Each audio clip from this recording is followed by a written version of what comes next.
ఇప్పుడే ఎన్గోల్డ్ బయర్స్ కి కాల్ చేయండి. మీ తాకట్టు బంగారం కష్టాలకి గుడ్ బై చెప్పండి. ఐ డ్రీమ్ చూస్తున్న ప్రేక్షకులందరికీ నమస్కారం. ఈరోజు మనతో పాటు జ్యోతిష్య వాచస్పతి బ్రహ్మశ్రీ పోతుకుచ్చు చంద్రమౌళి శాస్త్రి గారు మనతో పాటు ఉన్నారు. నమస్కారం గురుగారు. ఓం శ్రీ హయగ్రీవాయ నమః. గురుగారు, హయగ్రీవ అవతారానికి వెనుక ఉన్న పురాణ కథ ఏంటి? అలాగే జ్ఞానానికి, విద్యకి, బుద్ధికి అధిదేవతగా ఆయన్ని పూజిస్తారు. దీని వెనుక ఉన్న అంతరార్థం ఏంటి తెలియచేయండి. ఓం జ్ఞానానందమయం దేవం నిర్మలస్ఫటికాకృతిం ఆధారం సర్వవిద్యానాం శ్రీ హయగ్రీవముపాస్మహే. శ్రీ లక్ష్మీ హయగ్రీవాయ నమః. చాలా మంచి, అందరికీ ఉపయోగపడేటటువంటి ప్రశ్న. ముఖ్యంగా విద్యార్థులకి ఈయన యొక్క అనుగ్రహం ఉంటే విద్యార్థులు ఊర్ధ్వస్థితిని చేరుకుంటారని మన యొక్క శాస్త్రాలు చెప్తున్నాయి. హయగ్రీవుడు అంటే, హయ అంటే గుర్రము యొక్క తల, గ్రీవం అంటే మెడ. అసలు మరి హయగ్రీవుడు గుర్రం ఏమిటి? ఈయన లక్ష్మీ నరసింహస్వామికి ఆ అనుబంధం ఏంటి? విష్ణుమూర్తికి సంబంధం ఏంటి అంటే, మరి మనకి పురాణ గాథలు ఉన్నాయి ఎన్నో. ఆ పురాణ గాథల్లో మనకున్నటువంటి ఎన్నో రకాలైనటువంటి శాస్త్రధర్మాలలో మహావిష్ణుమూర్తి 10,000 సంవత్సరాలకు పైగా రాక్షసులతో పోరాడి గెలిచి ఆయన ఒక ప్రదేశానికి వచ్చి ప్రశాంతంగా ఆయన ఏదైతే విల్లును ఉపయోగించాడో ఆ వింటిపైన తన యొక్క శిరస్సును పెట్టి నుంచున్నాడు. అంటే ఆరాంగా నుంచున్నారు. సరే, తెలియగా ఏదో నిద్ర వచ్చేసింది. మరి అన్ని సంవత్సరాల యుద్ధం, మనకంటే 10,000 సంవత్సరం అంటే మనకి ఒక సంవత్సరమే ఎక్కువ. కానీ దేవుళ్ళకి ఏంటంటే ఆ అనంత లోకాలు ఆయన ఉండేది. మనకి గ్రహమండలాలు, నక్షత్ర మండలాలు దాటి ఇంకా ఎన్నో మండలాలు దాటి వెళ్తే అక్కడ ఉంటుంది. మనకి యాక్చువల్లీ తెలుసు, మనకి ఇక్కడ ఒకరోజు అయితే, ఒక నెల అయితే చంద్రుడి దగ్గర ఒకరోజు. మరి ఆయన దగ్గరికి వెళ్ళాలంటే కొన్ని వేల సంవత్సరాలు గడిస్తే అక్కడ ఉంటుంది. కాబట్టి 10,000 సంవత్సరాలంటే మనకి ఆయన ఎక్కడ ఉన్నాడో మనకు తెలియదు. ఆయన విశ్రమిస్తున్నప్పుడు ప్రశాంతంగా విశ్రమిస్తున్నాడు. సరే, ఇక్కడ దేవేంద్రుడు కానీ, ఇంద్రుడు కానీ, వీళ్ళందరూ దేవతా సమూహం అంతా ఒక కార్యక్రమం చేయాలి, ఒక మంచి యజ్ఞం చేయాలి, లోకహితార్థమే, లోకాలన్నీ కూడా అల్లాడిపోతున్నాయి, ధర్మ సంస్థాపన కోసం అని చెప్పి ఆలోచించి పరమేశ్వరుడి దగ్గరికి, బ్రహ్మదేవుడికి వెళ్ళారు. వెళ్ళి జరిగింది ఇలా చేయాలండి అని చెప్పి చెప్తే వాళ్ళు అన్నారు, విష్ణుమూర్తి లేకుండా స్థితికారకుడు యజ్ఞం జరగదు. ఎందుకంటే యజ్ఞమూర్తే ఆయన. యజ్ఞం చేయాలంటే అగ్నిదేవుడు, ఆయన యొక్క అంశే కదా అగ్నిదేవుడు. కాబట్టి యజ్ఞం చేయాలంటే దానికి చాలా సంస్కారాలు ఉంటాయి. కాబట్టి యజ్ఞం ఆయన కూడా ఉండాలి అని చెప్పి అందరూ కలిసి దేవతా సమూహం అంతా కూడా వెళ్ళి మహావిష్ణు లోకానికి వెళ్తే ఆయన ప్రశాంతంగా ఆ ఇంటి మీద నిద్రావస్థలో ఉన్నారు. సరే, ఆలోచిస్తుంటే దేవేంద్రుడు మరి ఏదో రకంగా ఆయన నిద్రలేపాలి, మనం చేయవలసిన కార్యక్రమం దగ్గరలో ఉంది, ఎంతసేపని వెయిట్ చేస్తాం అని చెప్పి అనుకుంటున్నప్పుడు పరమేశ్వరుడు, శంకరుడు అన్నాడు, నిద్రాభంగం చేయకూడదు. ఎవరైతే నిద్రావస్థలో ఉన్నారో వారిని భంగం కలిగించిన. అట్లాగే మనకి శాస్త్రంలో కొన్ని ఉన్నాయమ్మ ధర్మాలు. భోజనం చేస్తున్నప్పుడు లేపకూడదు, మంచి నిద్రావస్థలో ఉన్నప్పుడు లేపి. అట్లాగే దాంపత్య సుఖం అనుభవిస్తున్నటువంటి భార్యాభర్తలు ఒక రూమ్లో ఉన్నా సరే వారిని ఎవరో కూడా భంగం కలిగించకూడదు. అట్లాగే కథాశ్రవణం, ఎవరైనా గురువు గారిలో ఏదైనా ఒక వృత్తాంతం గురించి చెప్తున్నప్పుడు మధ్యలో ఆప్ చేసి వారిని పలకరించటం, లేకపోతే నవ్వుకోవటం, ఏదన్నా మాట్లాడుకుంటూ ఉండటం, ఇట్లాంటివి చాలా ఉంటాయి. ఎందుకు దేవతా మంత్రపుష్పాలు చదువుతున్నా, దేవతలకు అర్చనలు చేస్తున్నా కూడా ఎవరు మాట్లాడకూడదు, ప్రశాంతంగా ఉండాలి, వాళ్ళకి భంగం కలుగుతుంది దేవతలకి. అంటే ఇవన్నీ. అట్లాగే తల్లి బిడ్డలు, అది గోబిడ్డల, గోవు దూడ, కాకపోతే మామూలు తల్లిదండ్రులు కూడా విడదీసే వాళ్ళు చాలామంది ఉంటారు, పుణ్యాత్మలు. కాబట్టి తల్లి బిడ్డల్ని ఇలా అన్నీ ఏంటంటే ఈ విడదీసేటటువంటి ప్రక్రియ వలన బ్రహ్మహత్య మహాపాతకం అనేటువంటి జరుగుతుంది. దీనికి ఎక్కడా కూడా సంరక్షణ లేదు అని చెప్పి పరమశివుడే చెప్పాడు. మరి నిద్రావస్థలు ఉంటే ఎట్లా లేపాలి? మరి ఆయన ఎన్నో వేల సంవత్సరాలు పడుకుంటే వేల పరిస్థితి ఏంటి? అంటే ఈ బ్రహ్మహత్య మహాపాతకం అనేది ఇప్పుడు మీరు చెప్పినవన్నీ అవన్నీ ఆ విధంగా భంగం కలిగిస్తే మటుకు తప్పదు అని చెప్పి శంకరుడే చెప్పాడు. పురాణాలు చెబితేనే కదా మనకి తెలిసేది. అది యాక్చువల్లీ అంతేనమ్మా. మరి అలాంటిది బ్రహ్మదేవుడు అన్నాడు, ఒక వంబ్రి అని చెప్పి చెదపురుగుని సృష్టించేసి ఆ చెదపురుగుని వెళ్ళి విష్ణుమూర్తిని నిద్రలేమని చెప్పారు. ఏ విధంగా అంటే కింద చెక్కతో చేసింది కదా, దాన్ని కొరికేసి ఆయనే నిద్రలేస్తారు. కొంచెం ఉరుగుతుంది కాబట్టి నిద్రలేస్తారు. వీళ్ళకి కూడా అంత సూక్ష్మజ్ఞానం కలగలేదు. సరే, ఆ వంబ్రి అంది, మరి లెక్క ప్రకారం నిద్రాభంగం చేయటం లేదా ఇలాంటివి చేయడం ద్వారా మహాపాతకం కదా, మరి ఇలా చేస్తే నాకు దోషం తగులుతుంది, సరే నేను అయినా కూడా చేస్తాను, మరి నాకు కలిగేటటువంటి ఫలితం ఏంటి? ఇక్కడ ఏంటంటే ఒక వ్యక్తి ఇంకో వ్యక్తిని ఏదైనా అడిగితే కంపల్సరీ అతను కూడా ఆశిస్తారు. అట్లాగే మనకి ధర్మంలో కూడా జీవధర్మం కూడా అదే అన్నప్పుడు వీళ్ళు చెప్పారు, బ్రహ్మదేవుడు అన్నాడు, ఆయన ఎవరైనా సరే భూలోకంలో యజ్ఞాలు చేసేటప్పుడు ఆ ద్రవ్యాలు వేసేటప్పుడు అవి బయటపడుతూ ఉంటాయి అటు ఇటుగా, అవన్నీ కూడా నీకే భోజనంగా నువ్వే స్వీకరించు, అవన్నీ కూడా నీవే అని చెప్పి అంటూ ఉంటారు. అట్లా అని చెప్పి ఇష్టం వచ్చినట్టు వేయకూడదు, వేస్తున్నప్పుడు కాస్త చల్లా చెదురైపోతూ ఉంటాయి, అవన్నీ కూడా చదపురుగులు తింటాయని చెప్పి చేశారు. సరే దానికి సంతోషపడి వెళ్ళి కొన్ని రోజుల పాటు అది కొరికితే ఒక్కసారి అది కిందకి మొత్తం, విల్లు అంటే ఏంటి, దానికి దారము అది ఉంటుంది కదా నార, ఒక్కసారి ఇదేసరికి మొత్తం బద్దలైపోతుంది. మరి ఆయన బరువంతా దాని మీదే పెట్టాడు గడ్డం పైన. ఇక్కడ పెట్టినప్పుడు ఏమవుతుందంటే ఆ యొక్క వింటి వెంటనే కట్ చేసి వస్తుంది, ఆయన శిరస్సుని కట్ చేస్తాం.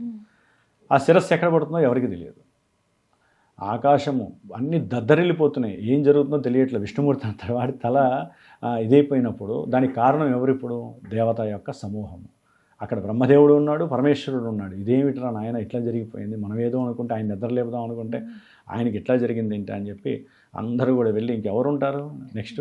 అమ్మే కదా, లలితమ్మ అనుకోండి, రాజరాజేశ్వరి అమ్మ దగ్గరికి వెళ్ళారు, భువనేశ్వరి అమ్మ దగ్గరికి వెళ్ళారు. అమ్మ ఇట్లా జరిగింది, ఇది వృత్తాంతము, ఏం చేయాలో మాకు పాలు పోయట్లేదు, మరి విష్ణుమూర్తి లేకపోతే స్థితి ఎట్లా నడుస్తుంది, భూమి ఎట్లా తిరుగుతుంది, భూమి లోపల లేకపోతే మీ గ్రహాలు ఎట్లా తిరుగుతాయి, అది ఇది అన్నప్పుడు ఆవిడ హయగ్రీవ అనేటటువంటి రాక్షసుడి పతనం జరుగుతుంది, ఆయన యొక్క శిరస్సుని ఇక్కడ ఆయనకి ధరింపజేయండి అని చెప్పి చెప్తుంది. ఆ విధంగా తీసుకొచ్చారు, ఆయనకి పెడితే ఆయన హయగ్రీవుడు అవుతాడు, ఆయన శిరస్సుని అతికిస్తారు. మనకి గణపతి ఎట్లా అవతారం ఉందో ఈయన అవతారం కూడా అంతే అన్నమాట.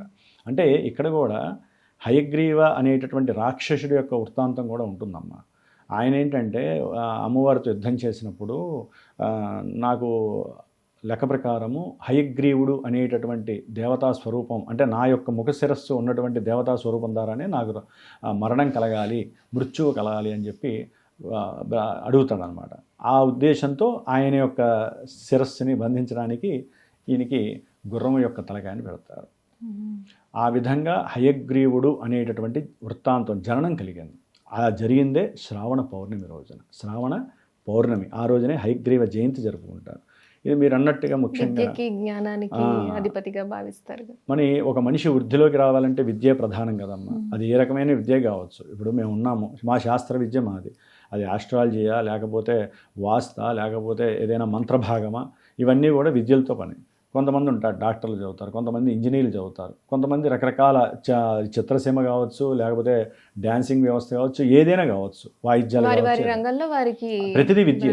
ఈ విద్యలన్నీ కూడా సక్రమంగా రావాలన్నా బుద్ధి జ్ఞానము ఈ రెండు కూడా మిక్స్ అయి ఉండాలి. వీటికే హయగ్రీవుడి యొక్క ఆరాధన చేయాలన్నమాట. కాబట్టి ఎవరి జాతకాల్లోనైనా సరే 4వ స్థానం బాలేకపోయినా 11వ స్థానం బాలేకపోయినా బుధుడు కానీ గురుడు కానీ నీచ వ్యవస్థలో ఉన్న వాళ్ళిద్దరూ సరిగ్గా పాపగ్రహాలతో కలిసి ఉండే వాళ్ళు సరిగ్గా లేకపోయినా విద్యలో ముందుకు వెళ్ళాలి అనుకోని కొంతమంది చార్టెడ్ అకౌంట్స్ ఉంటారు, అవునా? వాళ్ళు కొంతమంది ఒకసారి రాయంగానే వెంటనే పాస్ అయిపోతారు. అన్ని సబ్జెక్ట్స్ కూడా 2-3 ఏళ్ళు అయిపోయిన వాళ్ళు ఉంటారు. కొంతమంది 20 ఏళ్ళు బట్టి రాస్తూనే ఉంటారు, chartered accounts car, IAS prepare అవుతారు. ఈ లోపల వాళ్ళ 35 ఏళ్ళు దాటిపోతే వాళ్ళది అయిపోతుంది. అదేదో డిఎస్సి పరీక్షలు రాస్తారు, అంటే గవర్నమెంట్ జాబ్స్కి కూడా ఎంతో ప్రిపరేషన్ అవుతారు, నాలెడ్జ్ ఉంటుంది కానీ వెళ్ళలేరు. అంటే సరైనటువంటి సమయంలో వ్రాత పరీక్ష విషయంలో కానీ మౌఖికంగా ఎవరైనా ఇంటర్వ్యూ చేసినప్పుడు వీళ్ళకి నాలెడ్జ్ ఉన్నా కొంతమంది మాట్లాడలేరు. ఇప్పుడు అవతల వ్యక్తుల్ని గెలుచుకోవాలంటే ఏం చేయాలమ్మా? మార్కులు వేరు, వ్రాత పరీక్ష రాయడం ద్వారా వచ్చే మార్కులు వేరు. కమ్యూనికేషన్ అనేది మౌఖికంగా జరుగుతుంది, దాన్ని మనం ఇంటర్వ్యూలు అవి ఇవి అంటాం కదా. మరి ఆ విషయంలో ఎవరైనా సరే ఇబ్బందులు పడుతున్నా, ఈ విద్యని నేను సాధించాలి అనుకున్నప్పుడు ఇంట్లో ఆర్థిక పరిస్థితులు బాగాలేకపోయినా సరే ఈయన యొక్క అనుగ్రహం ఉంది అంటే వాళ్ళు ఎట్టి పరిస్థితుల్లో ఈ సంవత్సరం కనుక ఈయనకి సరైన ఆరాధన చేశారనుకోండి. ఆ స్వామి అనుగ్రహం కావాలంటే ఏం చేయాలి గురుగారు? ఏం లేదమ్మా, ఇందాక నేను మొట్టమొదట స్తోత్రం చెప్పాను కదా, జ్ఞానానందమయం దేవం నిర్మల స్ఫటికాకృతిం ఆధారం సర్వ విద్యానాం శ్రీ హయగ్రీవం ఉపాస్మహే, అన్ని విద్యలు నాకు ప్రసాదించమని అడగటం.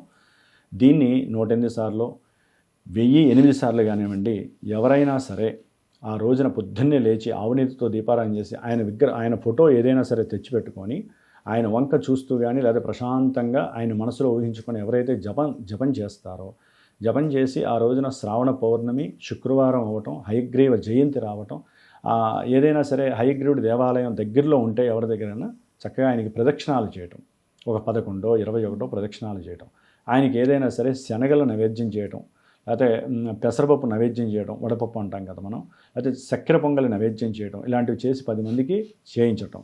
ముఖ్యంగా ఆవునేతితో దీపారాధన చేయటం, ఆవునేతితో దీపారాధన చేసి ఒక 6 ఒత్తులు వేసి దీపారాధన చేసి ఈ యొక్క జపాన్ని ఆచరించడం ఉన్నతమైనటువంటి విశేషత్వం. ఇప్పుడు కొంతమంది ఉన్నారమ్మా, ఇవన్నీ కుదరకపోవచ్చు. దీనికన్నా విశిష్టత ఏంటంటే, నా యొక్క పీఠంలో ఆ రోజున పౌర్ణమి చండీ హోమంతో పాటుగా హయగ్రీవుడి యొక్క హోమం చేస్తున్నాను. అంటే మూలమంత్రం ఉంటుంది ఆయన. నేను చెప్పింది శ్లోకం వేరు, మూలమంత్రాలు వేరుంటాయి.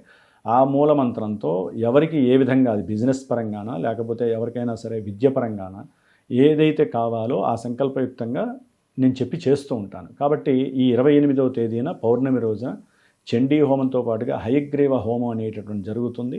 ఆ యొక్క హోమంతో పాటుగా గాయత్రీదేవి జయంతి కూడా అదే రోజు ఉంది కాబట్టి ఆ అమ్మవారి యొక్క హోమం కూడా చేస్తున్నాను. కాబట్టి ఎవరైనా సరే ఇలా మాకు అనుకున్నది జరగట్లేదు, విద్యపరంగా ముందుకు వెళ్ళలేకపోతున్నాం, జ్ఞానం ఉంటేనే కదా వ్యాపారం ముందుకు వచ్చేది, ఆకర్షణ అంటారు కదమ్మా, ఆ ఆకర్షించేటటువంటి తత్వం కూడా హయగ్రీవుడికే ఉంటుంది. అంటే ఆయన యొక్క ముఖము ఏ విధంగా ఉన్నా దాంట్లోనే అష్టైశ్వర్యాలు కలబోస్తుంటాయి. లక్ష్మీ హయగ్రీవుడు అని కూడా అంటూ ఉంటారు. కాబట్టి ఈ యొక్క మూలమంత్రంతో విశేషంగా చేసేటటువంటి హోమం ఉంటుంది. ఎవరైనా కావాలంటే నన్ను సంప్రదించవచ్చు. కానీ వీళ్ళు మాత్రము ఆ స్వామివారి యొక్క దర్శనాన్ని చక్కగా చూడటం, లేదా మనకి ఇవి ఉంటాయి చూసారా, గుర్రాలకి వెళ్ళి ఏదైనా సరే వాటికి అవి తినేటటువంటి ఆహార పదార్థాలను ఇవ్వటం, లేకపోతే గుర్రం యొక్క అవి సంచరించినటువంటి ప్రదేశంలో ఉన్నటువంటి మట్టిని తీసుకొని చక్కగా నామంలా పెట్టుకోవటం, ఆ మట్టిని తీసుకొని ఇంట్లో పెట్టి రోజు కూడా ఆయన యొక్క మంత్రం చెప్పుకుంటూ ఇక్కడ కనుక పూసుకున్నారే అనుకోండి, గుర్రానికి ఎంత ఫాస్ట్గా పరిగెత్తే తత్వం ఉంటుంది. మనకి కార్లైనా లేకపోతే రైళ్ళైనా బస్సులైనా ఏమంటారమ్మా, హార్స్ పవర్ అంటారు. హార్స్ పవర్ అంటే ఏంటి? సాక్షాత్తు హయగ్రీవుడి యొక్క అనుగ్రహం ఉన్నటువంటి గుర్రాలు. కాబట్టి ఎవరైతే కనుక పెట్టుకొని హయగ్రీవ మంత్రాన్ని చదువుకుంటారో వాళ్ళకి కంపల్సరీ వాళ్ళు అనుకున్నది జరిగిపోవడానికి జ్ఞానాన్ని ప్రసాదించేవాడే హయగ్రీవుడు. హయగ్రీవ అవతారం వెనుకున్న ఆధ్యాత్మిక కథను, అలాగే హయగ్రీవ జయంతి రోజు మనం ఏ విధమైన విధానాలు నియమాలు పాటించాలో, అలాగే హయగ్రీవుని ఏ విధంగా ఆరాధిస్తే మనకు అనుగ్రహం కలుగుతుందనే చక్కగా వివరించారు. ధన్యవాదాలు గురుగారు. ఓం శ్రీ హయగ్రీవాయ నమః.